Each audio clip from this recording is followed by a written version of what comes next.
welcome to The Walking Dead Season 5 panel. You guys have waited in line a long time. We understand that. We have a lot of fun things to show you. The panel's going to mix up a bunch. We have a bunch of video. I went to the set a couple, maybe like 4 weeks ago, and everyone unilaterally has said the same thing. You know, last season started off kind of calm. Everyone was farming. And this season, apparently, super intense from the get-go. This season is apparently going to be brutal, intense. We're going to talk about it. This is the most ambitious season they've ever done on Walking Dead. Season 5 premieres Sunday, October 12th at 9 p.m. Tonally, Talking Dead's going to stay exactly the same. That's not going to change. We're in a fake living room, and we're talking about... Thank you. There's not going to be more explosions on Talking Dead, sir. There's not even one explosion. I would like to start out, we're going to bring the producers out, we're going to talk to them for a few minutes, we're going to show some stuff, and then we're going to bring the cast out after that. So please help me welcome to the stage, showrunner and executive producer, Scott M. Gimple!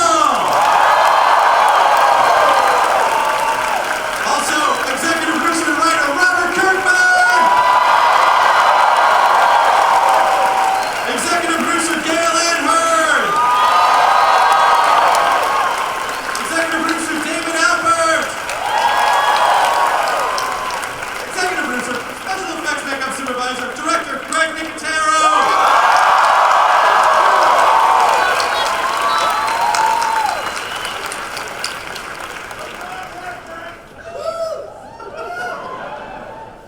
Welcome to see you guys. Scott, let's start, because we have a lot of stuff to get through. Let's start with the obvious. As far as we know, everyone was in a train car the last time we saw. Yes. I don't know why the termites thought it was a good idea to put all of them in the same train car, but they did. You'll see. And so what is happening at this point? Do they ever make it out of the train car? Well, here's the thing. Do they ever make it out of the train car? You know what, I'm not going to answer that. We have a video. This is a little weird. We're going to show a little bit of episode, this is crazy, 5:15. Oh, so way in the 50s. Yes, just a little clip. It's not going to ruin anything, but it will help answer, are they ever going to get out of the train car? Well, this is a great exclusive. It's sort of like Cheers, but at Terminus, with dashes of Apocalypse Now. And you're at the end. But honestly, like what... I talked a little bit when I came out about how you guys have been saying like this season starts off the most intense the show has ever started off before. So can you talk a little bit about the themes going into season 5 and just set it up a little bit for people? Well, you know, when they lost these are spoilers, so if you haven't seen the show, I don't know why you're here. But once they lost the prison, once they lost Herschel, all bets were off. And I think they did find out that you can't come back from the things that you've done. You have to live with them. But also those things that you've done make you incredibly formidable. So now that you are, everybody who's alive is, in one way or another, has done unbelievably unspeakable things. Who do they become? Who are they going to be? This season is going to define these characters. Yeah, and is there anything you can tell us about the termites other than that they're a well-organized colony of hipsters? We're going to see the Urban Outfitters. A train car. I'll say this: we're going to see the story of Terminus. Okay. So we're gonna see how it happened. All right. Well, sort of jumping over to that, can we sort of talk a little bit with Kirkman about how close? No. Okay. Let's go again. The show's always had a nice kind of interweaving with the comics, and you know, like some things transmute to other characters from the comics, and there are touch points along the way. And I've always really admired the fact that you get two totally different experiences from the comic and the television show. But moving forward, how closely is the show going to follow back in line with the comics, or what's your plan? Yeah, definitely. I mean, Terminus certainly seems like a pretty major departure, but I can say that, very quickly, early on in the season, we're going to start getting back on track of, dealing with some more comic book events. And, while this will be a season, same as the other seasons, where, there are things that we use and things that we don't use and things that we adapt directly and things that we change a lot, I think, this is probably a season that's going to, be pretty close to the comics. I think at the end of the day, there's a lot of comic stuff that we're going to be bringing in. So there's a lot of things that you guys who've been reading the comics are really excited about seeing that I think we're going to get to this season. So there's going to be some cool stuff ahead. And so where are the since everyone's in the train car as far as we know, like, And always in the train car, so For the it's rest. all going to be changed so that it takes place in the train car.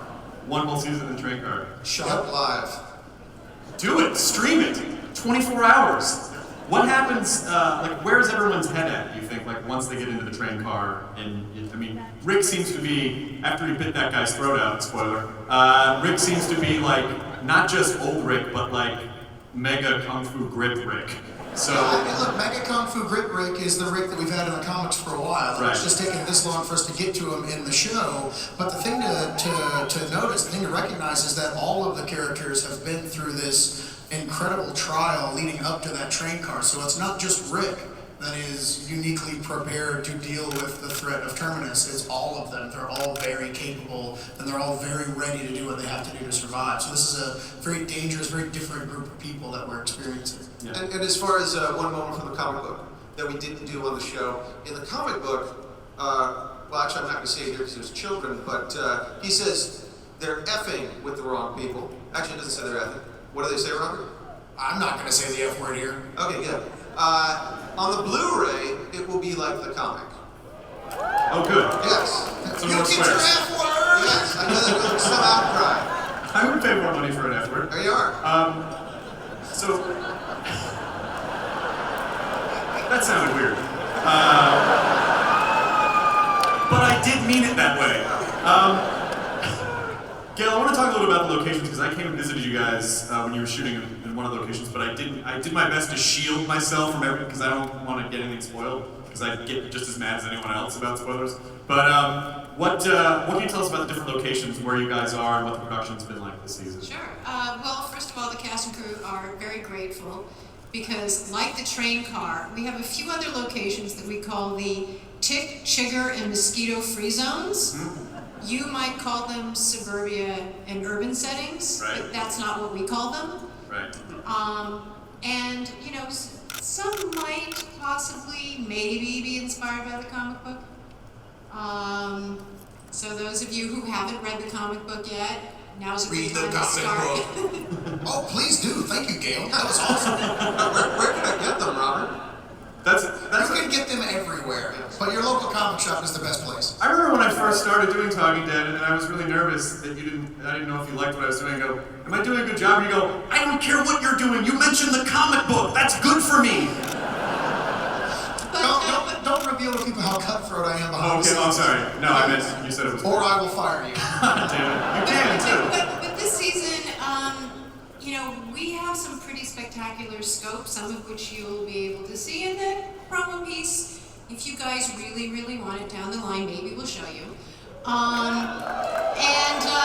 And you'll see us take some pretty big leaps with the characters and with the set pieces. Good. Bigger than ever.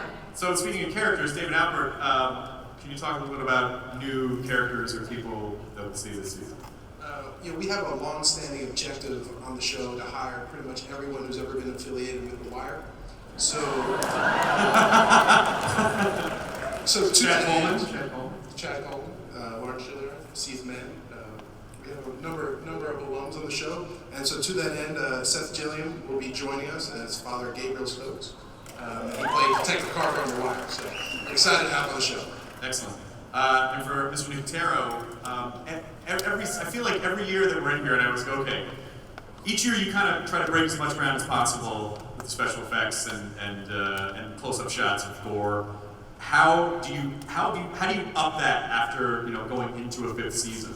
Like what did you do to prepare and present new types of? Well, this season there's a lot of really interesting Walker set pieces. When we did the premiere last year, we had the walkers falling through the ceiling in a big spot, and we thought, how great would it be to put these great hunters, survivors into a situation that they can't be prepared for. So this season, there's we're up to like episode 7 filming right now. So we have several cool set pieces, and one of them I brought a couple pictures because there's a few things that there's one that you'll see in the promo in a minute where they come across a room that's flooded, and the walker on the right is sort of been in this basement for ages, so all the skin is kind of sloughing off. Something really, just taking the Walker look that we have and sort of putting it into different scenarios. And the makeup on the left is, again, going with the idea that some of the teeth are rotting out and the nose is gone. So we're really constantly trying to refine the look of the Walker. So there's two different looks there. And you can imagine that the waterlogged Walker, like if you punched him in the jaw, like that would just explode with brown water and nasty crack. Does that happen? I don't know. It very well could. How would you describe season 5 as compared to 1, 2, 3, and 4? Like how do you think visually? Like what do you think of when you think of the show at this point? Well, what's interesting is because we left off in such a great cliffhanger. Like we were saying, that's one of the first times we really left off in that kind of situation. But visually, it takes us to different places. We will probably revisit a few places that you may recognize that you'll see in the promo. But then there's new worlds that are being introduced as well. And that was really important to us, even putting the promo together, is to show that the Walking Dead world continues to expand and our characters continue to expand with it. So there's a lot of really cool landscape that we're going to explore. Well, I think that's an interesting point right now because I think there's one more video because we still have a lot of panel to get through. I think there's one more video that Gail, would you please introduce what people are about to see? Well, you guys all come here to get something special, right? And we live to give it to you because we're only here because of the love from our fans in the US and our international fans. We don't necessarily get the awards love, so that makes us even more deeply appreciative of what you guys want. So please let me hear from you how much you'd like to see the first sneak peek in the world of season 5.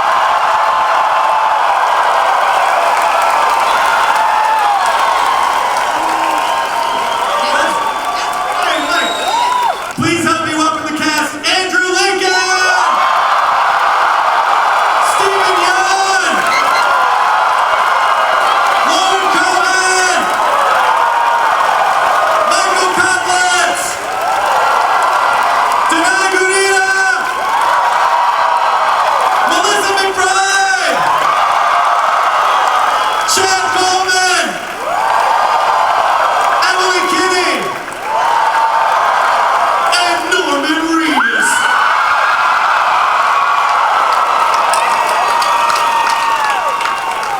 Welcome. This gets bigger every year.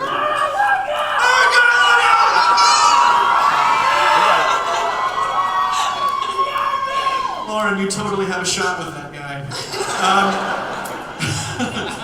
So let's talk. A ton of questions. There's a big panel. So. It's nice to see Rick back the way. You did an amazing job as sad Rick, but as angry, kick-ass Rick, it's so great. That footage in that trailer is phenomenal. So It's been fun.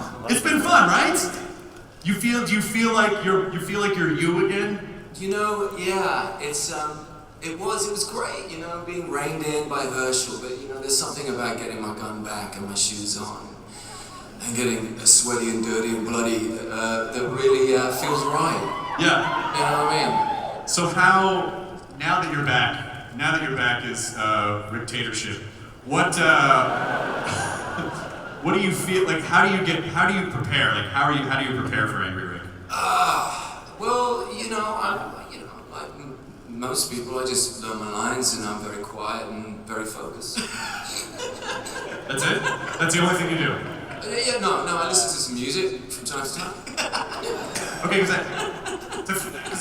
well, there's a video of you getting prepared for your character that we brought, and if you say that's all it is, that's fine, but I feel like there's... Christopher. Well, Andrew. This is very British and formal all of a sudden. Why would you do this to me? Because I think people need to know the man behind the Rick. No, this is just a very private, quiet, it's Zen. What I do is Zen preparation. All right, well, turn off his mic so he can be Zen, and let's show this video. What? That's so embarrassing. Did that look as crazy as it sounded? No! Oh yeah, I did. Totally normal. I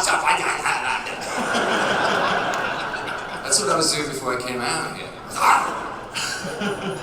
Sorry about that. Let's talk to Steven. Glenn's really had a nice arc in the sense that, and we've talked about this before, he kind of went from the, hey guys, what do you need, to like breaking chairs. My voice exact. I gotta tell it exactly. But Glenn has really, I mean, this is kind of a crappy thing to say, but the apocalypse kind of made him a man in a weird sort of way. Would you agree with that, or would you not agree with that? I would agree. I think everyone in this apocalypse has gotten their potential completely unlocked, and I think Glenn was someone maybe back at home he wouldn't have been the person that he is, dealing pizzas, but now, he has love, he has friendship, he has family, and he has things to protect, so yeah, he's learned a lot. And how can you sort of describe where his mental state is at the end of last season, where it's finally, like he and Maggie finally came together. They didn't really have a ton of time to be like, I miss you so much. It was like, hey, shoot. So how do you think he feels centered again? Do you think he feels whole again? I think for him, last season he overcame an incredibly impossible task to find the people that he lost, and he held out hope, and it got him to that place. And so moving forward, they find themselves in a very dire situation. But I think he still holds out hope. He still has that fight in him, and I think he's carrying on the legacies of all the people, as well as all of us are, of everyone that's fallen before us. Yeah.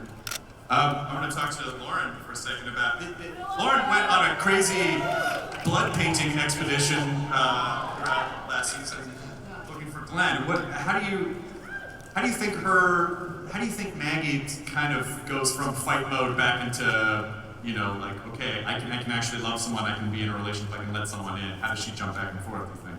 It's funny because the physicality of the show exhausts you so much, and I think we all know how much easier it is to cry when you're tired, like a 3-year-old. Yeah. No, but I think it was funny in the sign swinging episode because since that day I now pour blood over my head to get into character. Oh. Those scenes, yeah, I don't feel prepared unless I pour blood over my head. But yeah, I think it's what makes this character is you do what you need to do, and very often what you need to do is kill 7 to 10 people at a time, and then snatch a moment to express your feelings. Do you think it's possible, and let's just say at the beginning of season 5, they go, oh, we found a cure for zombies, and it's orange juice or whatever, and then everyone's fine. Do you think these characters could, do you think they could ever settle down at some point and find a normal life, or do you think they're just kind of broken forever? Oh, that's a good question. I feel like even if we cured the orange juice, there would still be a lot of bad guys out there. I think we can all agree that once this happens in the world, nobody's going to be the same after. So maybe, I don't know, I'd like to start a school. For blood art? Yeah, blood art, yeah. Come. I'm very excited to have Michael Cummins here because he's never been to Comic-Con before. Abraham was in the comics, Abraham is a statuesque V-shaped man. So how did you get, when you read the comics, when you looked at the comics, did you picture yourself like, yeah, I'm this guy? He's a punk in the comics. No, it was interesting because I obviously don't look like that. I don't know if too many people look like that in real life. It's comic book Abraham. So I decided I was going to meet him somewhere in the middle. Do my end to get to where I could, and it's all about attitude mostly. So he's a badass.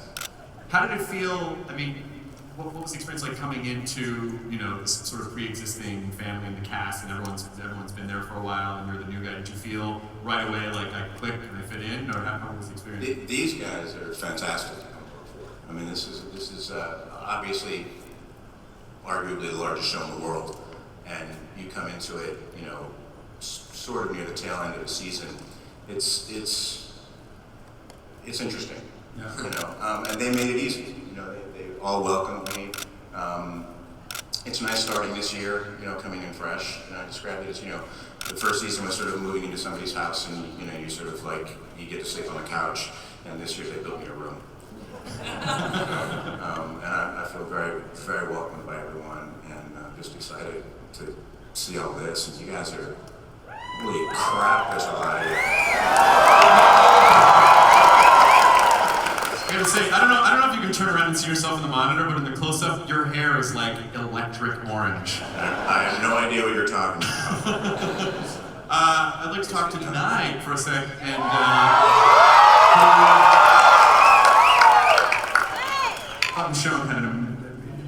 Michonne had such an amazing season this past season, and having and seeing so many different sides of Michonne, what is more challenging for you, when you get all torn up physically, or is it like when you get torn up emotionally? Like what's more challenging for you as a performer?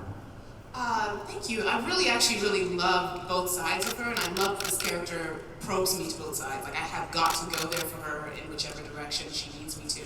And initially, I was really afraid of how physical she was, because she's definitely more agile than me. So I had to catch up, and I consistently have to catch up with what she's capable of. But actually, even before she was able to start working through her own old wounds, there was emotional stuff that was under the surface that I had to stay connected to that was actually proved to be really challenging, because it was really dark, hard stuff that she was holding on to so tightly. So that was actually very challenging. And then now she's kind of in a different place, which is really somewhat easier in some ways to play, but also challenging because she's vulnerable, and that can be hard for her because she's enjoyed being tough, but she knows it's not all she is. So they've both actually been really enjoyable to do as a performer, but both very challenging. And every script you pick up, you're like, okay, you gotta pull that off this week in terms of the physical needs. So she's keeps me on my toes, which is great. Excellent. I have something for Melissa McBride.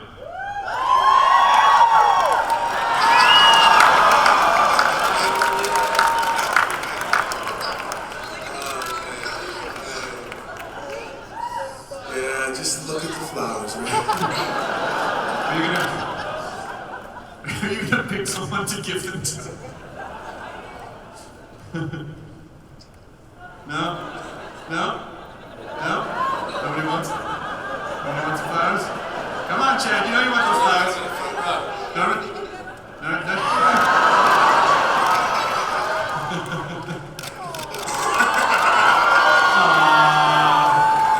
married! I think, first of all, Melissa McBride, congratulations on your Saturn Award.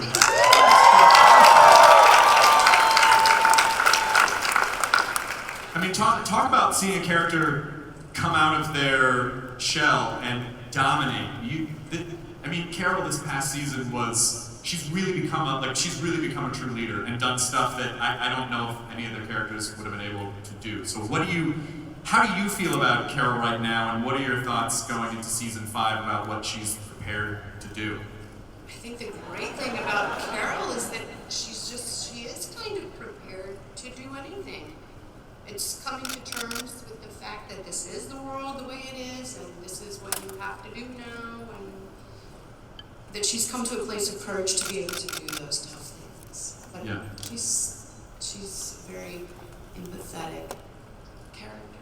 But how does she keep grounded? Like, how does the Lizzie thing happen and then she's like, all right, let's move? Like, how does she stay centered? I think it's because in her center she feels justified. It comes from a place of caring. I think if it weren't for that, what's the point of living?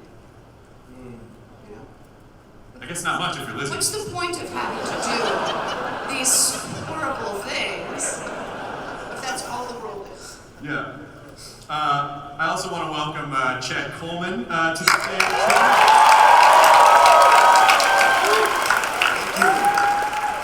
It's such an amazing scene between Tyrese and Carol where you're like, what's gonna happen?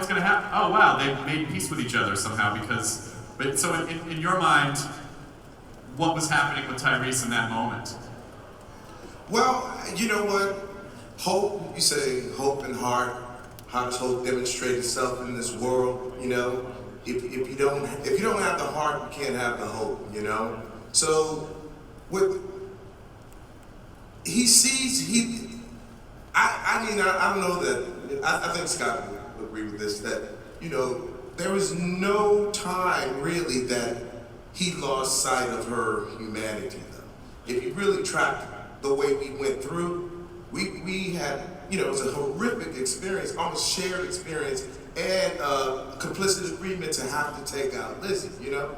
So that's a lot of, I mean, I saw her. So I didn't just see this villain. I saw someone who was incredibly brave in an incredibly harsh world. So that's why I was able to forgive her. Also, you look, this is a little community. I mean, if we're gonna have hope, then we gotta believe we're gonna be able to sustain community, and we got to build from somewhere, you know.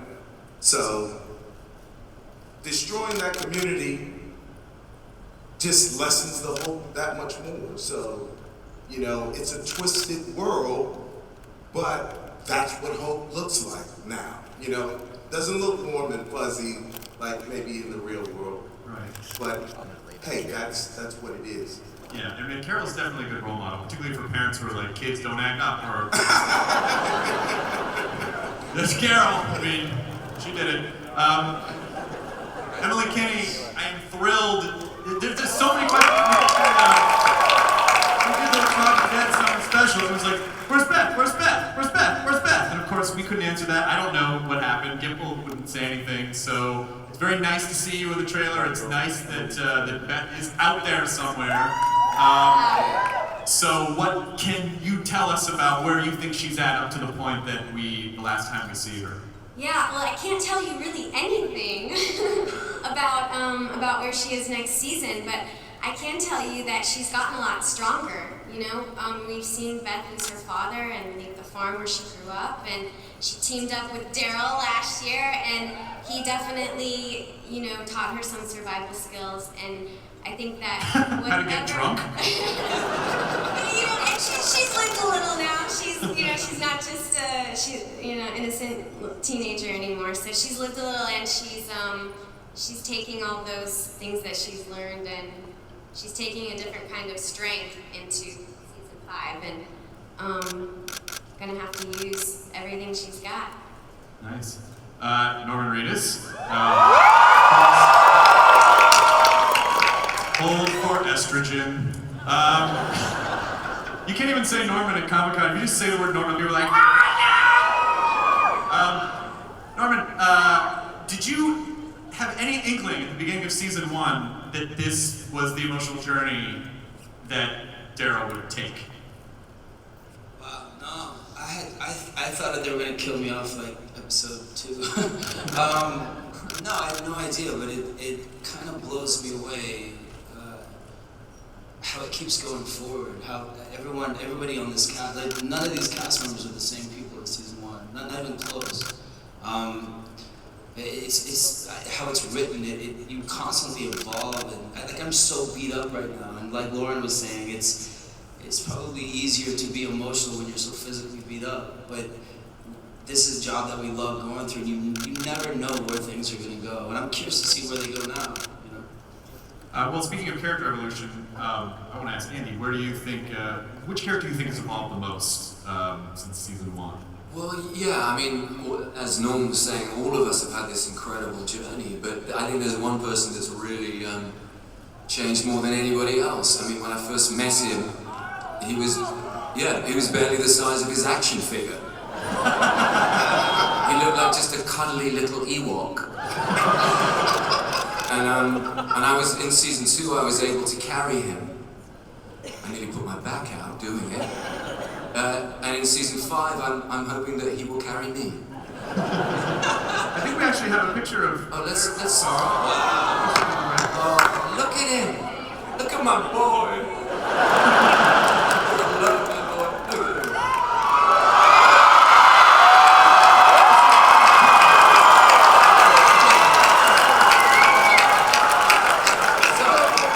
What's up, Riggs? Why are you guys talking about me like I'm not here?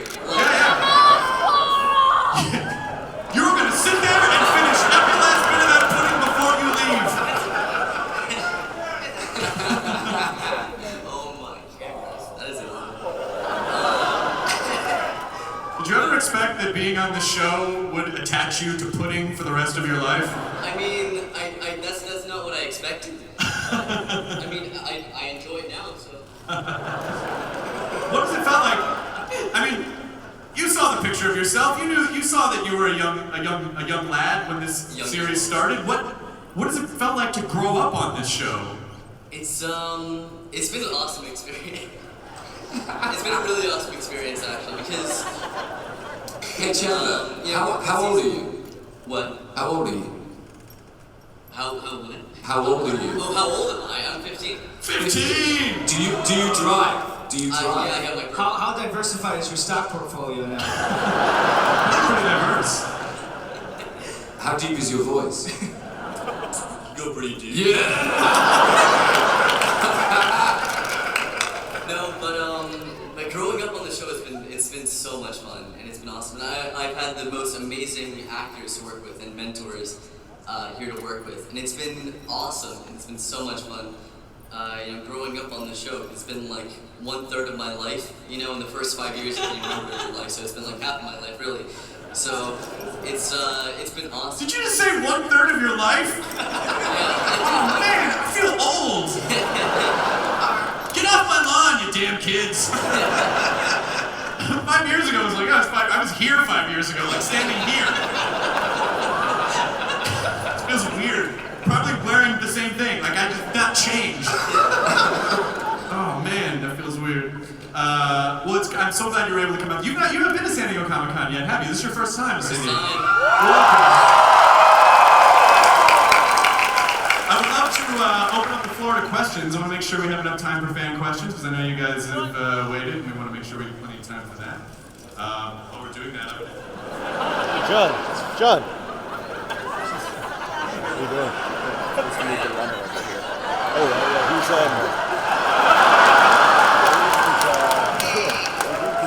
thank you for flipping me off in front of the young boy.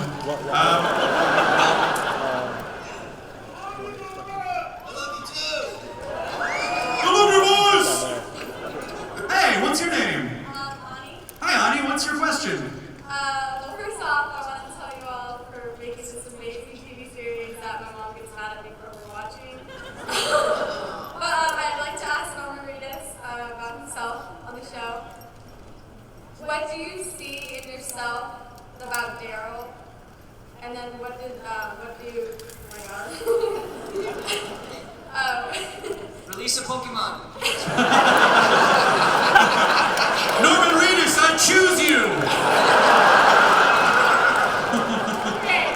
Gotta catch them all! Nope, just happy with this one. How much of Daryl do you see in yourself, and how much of yourself do you see in Daryl?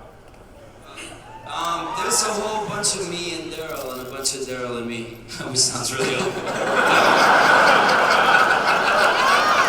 Pretty saucy answer. Yeah, that's what's going on this season. Wow, I mean, I'm definitely as awkward as Daryl is, obviously. I don't know, I mean what I say, I believe what I say, I trust my friends. It takes a long time for me to trust anyone, that's a lot like Daryl. Yeah, I'm a lot like him. We're both, we're both cut from the same cloth, I think, just from different parts of the world, maybe. You know what I mean? Yeah. Excellent. I don't know. And hi, Comic-Con. Yeah, we love you guys. You're our people, and we love you. So, thank you. Now, I am so excited to see Button Lady. So excited to see Button Lady. I'm glad you got to. How are you? I'm good. Hi, Chris. Okay, just before. Okay, real quick. Wait. You promised me a panel this year. I looked in the schedule. I didn't see it. For what? A panel for what? You said Button Lady would have her own panel. This is it. This is the Button Lady panel. This isn't about Walking Dead. We got everyone together here so we can do your panel. Ballpark, how many buttons did you make since last Comic-Con? 2,000. Jesus. Well, that's amazing. Do you have some for us later? If you want them, yes. Yes, I do. What is your question for the panel? My question is for Melissa. In the scene where you're talking with Tyrese about your guilt and you're confessing to him, do you think that Carol was really, after losing the girls that she so desperately tried to save, that she was looking for suicide by Tyrese, and that she was shocked when he actually forgave her? Butt lady brings the room down with a serious question. Butt lady makes it real.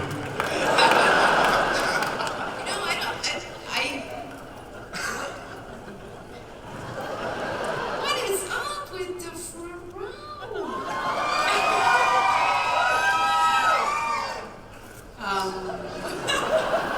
I don't think. I think she was ready to accept the fate that he chose for her. And the important thing in that scene for her was to allow him the choice and to let him experience what having that choice feels like. But she never expected that he would forgive her. Sure. Excellent. Too sure. Good question. Good answer. Hi, what's your name? Hi, I'm Ashley. John just Ashley. You guys. Actually, my question was for the writers and producers, but you guys can answer it too. I love This will be you guys are amazing actors. I love you. My question is, there are so many walkers, so different. It's like, sorry, it's very diverse. And I was wondering if you guys ever thought that there might be a disabled walker, like my battery won't last, like a zombie heard. Do you think that, like, where are the disabled zombies? I want to see those.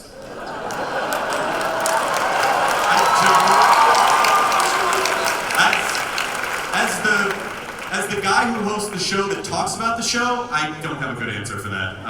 But I don't know. That would be a great question for the producers. Where are they? I think you can't count anything out. There's some amazing minds that are right behind that curtain, and I think the world is going to be rife and open for anything and everything. So maybe you just spark some amazing creativity. I see Scott Gimple trucking up the stairs. Scott Gimple! Come on out and answer this question. I just came for the pudding. Well, you don't get pudding unless you give a good answer. There was actually a disabled walker in episode 6 last year when the governor went to get the oxygen tanks.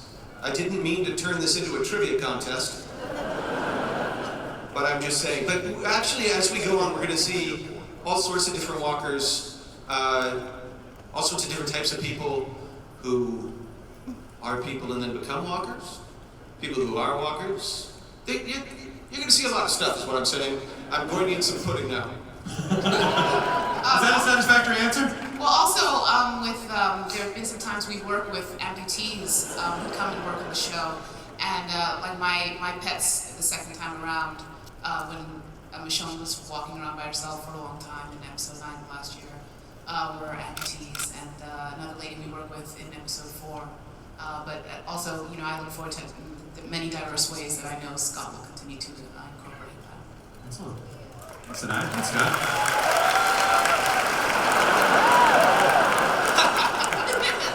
Hey guys, I got bit. He's talking! Take his head! Butt lady, get him!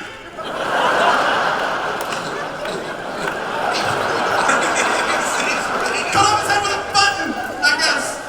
Oh, dude, it's over. That is so good. I love it. All right.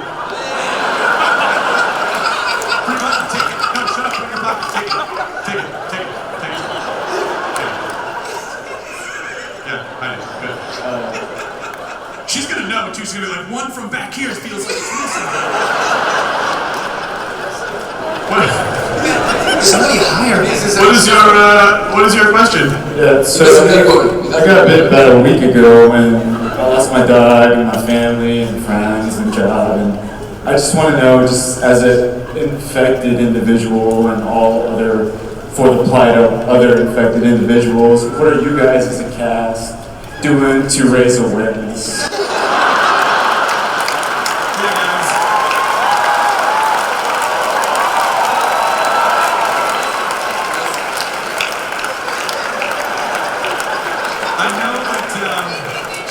I know in their real lives, the show is just a fictionalized account. It's not a documentary.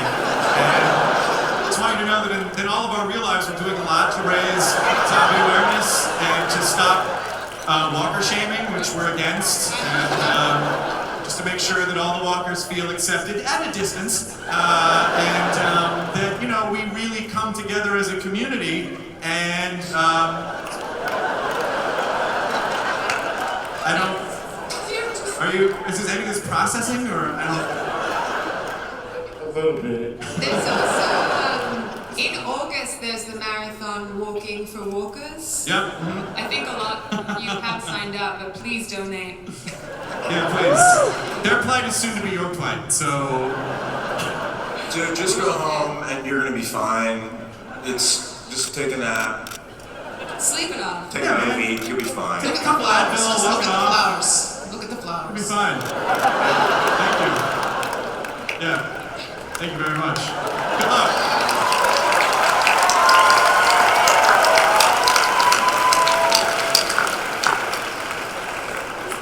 Do you ever think about, like, I honestly think about stuff like this. When I get in a room this size, I look where the exits are. I'm like, okay, I can get out there. I can stab someone with this. If he met one person, I'd say, what, 45 minutes before everyone in this room was infected, right? 45? Probably 45. 10 minutes? You think 10 minutes? You've thought about it. I like that. I'm sticking with you. She already has an exit plan. Yes, what is your question? Hi. Okay, my question is not nearly as funny, but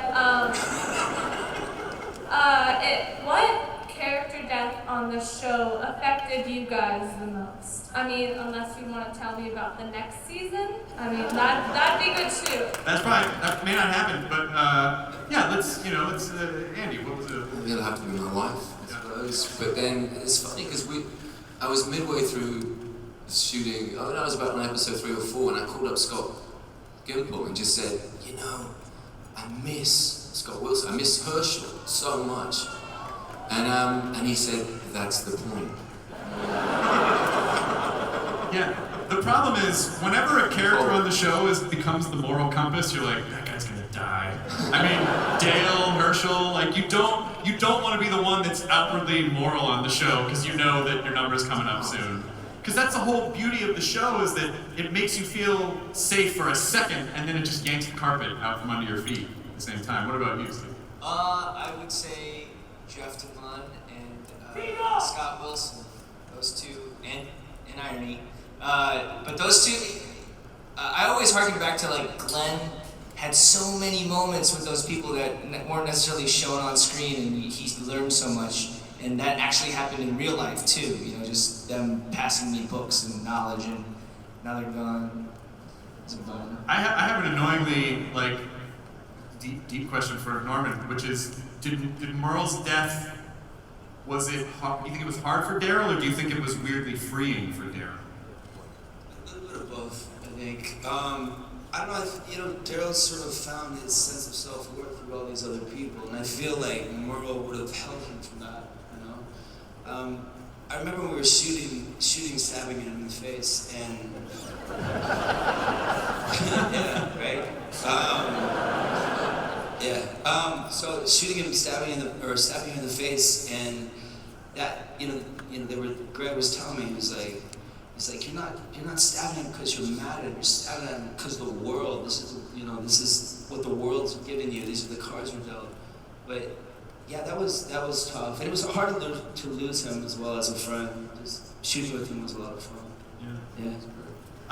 What is your name in question? Hi, I'm Brittany, and I was wondering, how do you get into your character when you're filming The Walking Dead? I know Andrew already. Andy punched a car. Yeah. What about you, Steve? I've been kind of taking a lot of pointers from it. I think if you ran B-roll of like 4 seconds before action and then like 5 seconds after action, all of us are just going like, fucking freaking out. Oh, sorry, freaking out to. The funny thing about it, I think, to our crew is that it's so normal for us all to be so weird now. It's like the stuff you get into. I mean, we're really performing the craziest tasks on the show, so you have to be a little bit crazy. What about tonight? I I was just thinking through like different moments. Like there was times where, you know, when I was prepping to, for instance, try to kill the governor in his, whatever that was, man cage of heads. And daughter prison. And daughter prison. And, you know, daughter bedroom prison.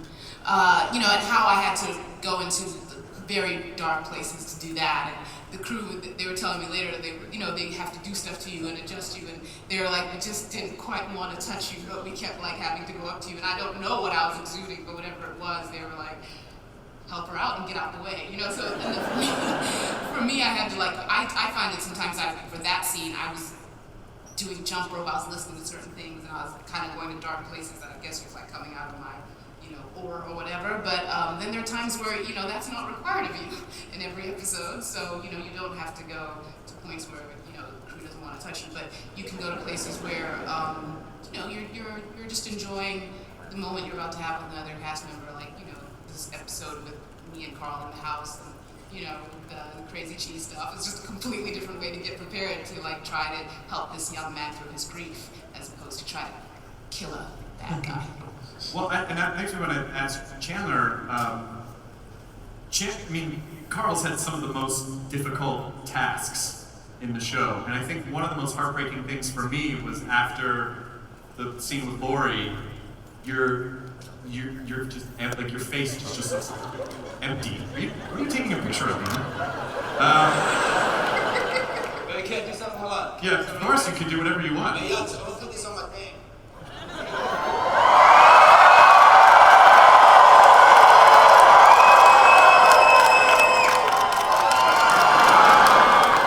I think a lot of people here would like to watch you put that on your thing. That could mean anything. Shut up. But Chandler, what is it? How do you prepare for a scene like that where you just are so kind of like walled over? I mean, do you feel like Carl is in turmoil inside, or does he just shut down because it's just too much? I don't know. I mean, the way I prepared for that, I just like, because the tunes throughout there, it was like a maze, and so I would just go like walk through there aimlessly with no particular reason, and it was pretty fun actually, just walking through the maze. It's because it just got you in the mindset of having no idea where you are, or you know, or where you're trying to go, you know, and just trying to get back to where you were. Excellent. Good answer. I think we have time for one more question, and that will be your question, sir. What is it? Oh. Hi. Big fan of the comics, which Robert was out here to give him some accolades, but I'll tell him. Robert, that's the guy who really likes the comic book! Here he comes. All right, give him your accolades. Does this work? I'm probably This better be good. I went up steps for this. currently the only one that loves him. So, my question was really for the whole cast.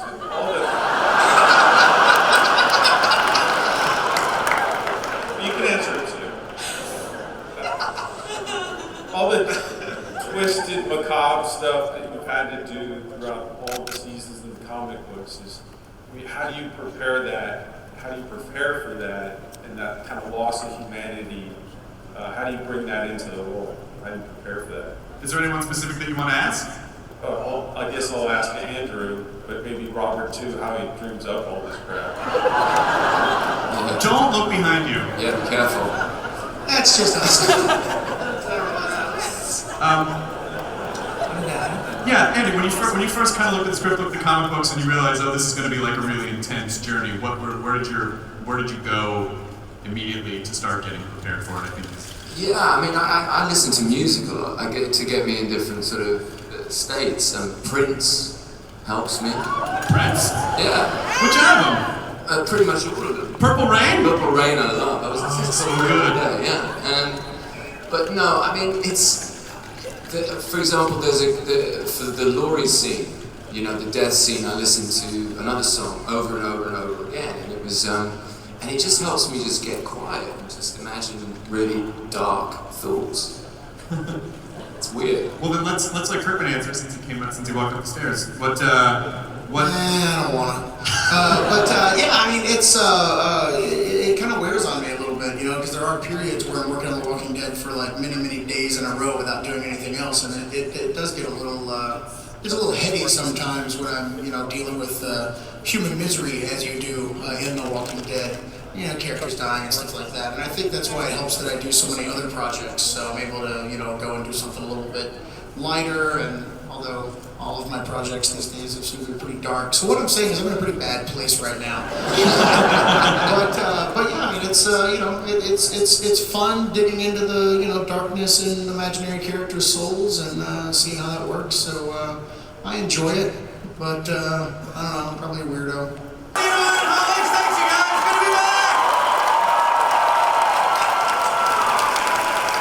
Ladies and gentlemen, let's hear it once again for AMC's The Walking Dead.